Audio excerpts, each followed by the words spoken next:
My team and I have spent the last 3 years perfecting most efficient strategies for making declutter faster and easier, including figuring out exactly what supplies actually help. In this video, I'm gonna save you time and money by sharing exactly what supplies you actually need to get started decluttering. And then I'm gonna share the ones that you can skip entirely.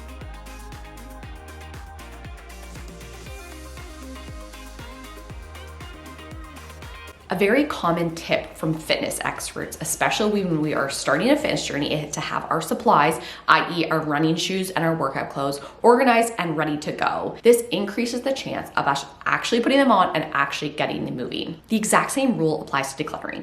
Knowing what supplies we need and having them organized ahead of time is going to increase the chances of getting more clutter out in less time and without burning out. However, I do have 2 quick warnings when it comes to supplies. Number 1 is that don't obsess about the prep. Yes, we want to be organized. However, we don't want to be focused so much on making the supplies perfect and having the right amount of everything that we never actually get started. Number 2 is that ideally we shouldn't have to buy anything. The goal is having less stuff, not more. Good news is most of the supplies we need are very basic and you probably already have them on hand. Okay, let's dive in. Number 1 is what I like to call mini motivators. An essential tool for decluttering is anything that is going to help us avoid burnout, i.e. we want to be able to declutter for as long as possible to make more progress. However, without making at the end of the day thinking, wow, that was like the worst day of my life. I am never doing it again. We have so many clients who try to declutter on their own, but it is such a terrible experience that they never want to try again. These mini motivators are usually very simple. Your favorite drink, comfortable shoes, a comfortable chair to sit in, your favorite playlist, maybe it's having your best friend with you. When I first started working with clients, I loved what I did. But when I started adding a team of people who I love to spend my day with, bringing my favorite coffee every morning and having music in the background, oh my God, I feel like I could declutter for days. In short, do whatever you need to do to make yourself comfortable and not absolutely dread decluttering. Number 2 is some sort of progress tracker. One of the big truths about decluttering is that sometimes it's going to take a while before you see any visual proof, any obvious changes in the space that you're working on, especially when you're dealing with a lot of clutter. I know from experience that when you spend hours working your tail off in a space and then you look around and it still looks the exact same or potentially even worse, it can be extremely disheartening. This is why I highly suggest having some sort of tracker. It could just be a simple to-do list of the items that you want to track. It could be, if you're doing a challenge, it could be tracking how many items you're doing. If you're saying, okay, every time I sit down, I want to get rid of 100 items. It might even just be a timer. If you're just saying, okay, I know I want to declutter for 1 hour at a time, no matter what that looks like. Again, decluttering is very simple to maintaining our health. We really want to focus on the long term. We don't want to be healthy for a month. We want to focus on our health until the day that we die. And the same is true for decluttering. We don't want our house to feel decluttered and organized for a month. We want it to feel like that forever. And on those days where it feels like you worked for 3 hours in the same spot and it still looks like a bomb went off, I need you to have some sort of tracker to show, wow, I actually did make a lot of progress and I can pat myself on the back. Next up is some sort of sorting surface. So this was another huge game changer for us. One of the simplest ways to make decluttering easier is having a dedicated area where all the items you're reviewing are looking at in that moment. A few years ago, we started taking a foldable table with us on jobs and it has saved our backs. This is helpful for making decluttering less physically demanding, which in theory is going to help us declutter faster and for longer. I also find having a dedicated sorting surface makes us see things more clearly. When we are in a spare room or we're in a storage room, we're looking around, we're like, oh my gosh, I can't even think straight because I'm so overwhelmed. But if you have a dedicated surface, like it could be on the bed, a counter, a table, whatever it is, and you know, okay, this is all I have to focus on right in this moment. These are the things I need to look at. It can really help us to kind of zone in and focus without that overwhelm in the background. In situations where we don't have a lot of time, we're just kind of doing a quick in and out, or there's not a lot of space, even just throwing like a towel or a sheet down. We'll often put just an old bed sheet on a couch or on someone's bed or on the floor, even a designated area. Again, just to kind of keep that area, we know that is our sorting and kind of decision-making area. Next up is something to carry our donations out and pack them up before we get rid of them. Boxes are a very obvious one, and they're perfect for anything that is like breakable or any sort of like tons of small little bits. However, on days when we're dealing with a lot of clothing or linens or any kind of textiles, I find having white or clear garbage bags are probably the best bet. Technically, any garbage bag will do. However, I find that inevitably we come across actual real garbage. So it's nice to just have different color bags to kind of distinguish between what we're getting rid of. Another great option that I don't hear talked about a lot is using reusable shopping bags. I find pretty much every home is overrun with reusable shopping bags. So if we thought, okay, instead of just donating this bag itself, let's fill it with donations before we donate it. I think that could take a lot of people like pretty far with decluttering. Same thing goes for gift bags. So if you're getting rid of a lot of gift bags, why not just fill them with items before you drop off? Another bin or basket that you're almost for sure gonna need are items that you need to rehome. So these are items that you are inevitably going to come across in the space that you're working on that you do want to keep, but they don't belong there. So let's say you're working on like a bedroom or a closet and you come across like a box of brand new tea that you sort of forgot you had. And you're like, yeah, I love, this is my favorite kind of tea. I'm definitely gonna use it and I wanna keep it, but obviously it belongs in the kitchen.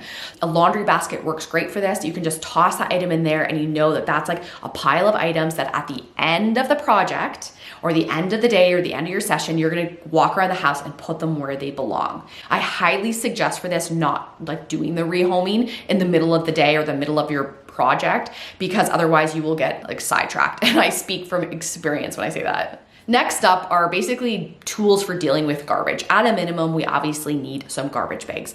I recommend getting ones that are not too big, or at least not filling them too big. Garbage you come across when you're decluttering for some reason seems usually very heavy. I also suggest something that's like somewhat sturdy, because dealing with a garbage bag that has a rip in it is a nightmare. Again, I speak from experience. My one pro tip here is actually using garbage bins rather than garbage bags. It sounds like simple and not that big a deal, but when you are dealing with a ton of items, having to open the garbage bag and whip it in every time, it's so much more annoying than just being able to like toss something. Okay, like this is for the garbage, this is recycle, blah, blah, blah. It sounds so small, but it makes a huge difference in our day. You probably also want separate bags for recycle or compost if you're working on a pantry, maybe a little basket to put your hazardous waste in if that's something that you guys do in your area. If you're dealing with a lot of paperwork, you may even want a bag just for shredding. One thing I never expected when I first started decluttering and organizing for clients is how much garbage you come across. So